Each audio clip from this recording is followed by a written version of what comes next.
Hello, જય માતાજી. આપણે બનાવશું કાચા ચીબડાનું આજે રાયતું. તેના માટે એક ચીબડું લીધું છે, એને આપણે સુધારી નાખવાનું છે.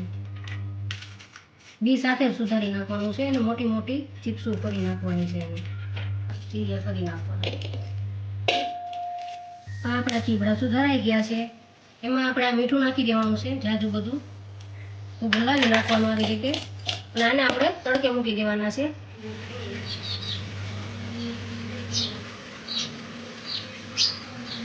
હવે જે આપણે ચીબડા તો સૂકવી દીધા છે, હવે એનો આપણે જે આ વેજ બનાવવાનો છે એને પણ આપણે તડકે મૂકવાનો છે આછો લાવવા માટે. તેના માટે મેં લીધા રાઈના કુરિયા અને આ તેલ. એને આપણે તડકે મૂકી દેવાનું છે ચીબડાની હારવાર રીતે. આમાં પણ આછો લાવવાનો છે આપણે. તો જો જે આપણે આ તડકે નાખ્યા હતા ચીબડા આપણા, એ આપણા એકદમ સુકાઈને સરસ થઈ ગયા છે. સાવ સુકાવા નથી દેવાના, કેમ કે તો ચવડ થઈ જાય. એટલે આવા જ એને થોડાક આમ ભેગા થઈ જાય એવા સૂકવવાના છે. આ પણ આપણે તડકે મૂક્યો તો તમે જોવો છો કે રાયના કુરિયા બધા તડકામાં ફૂલી ગયા છે. હળદર આપણે નાખી દીધી છે ચમચી. એમાં આપણે હિંગ નાખશું એક ચમચી.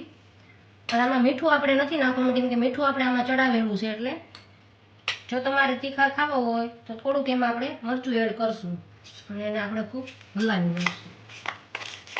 એમાં આપણે આ નાખી દઈશું. આવી હલાવી નાખશું.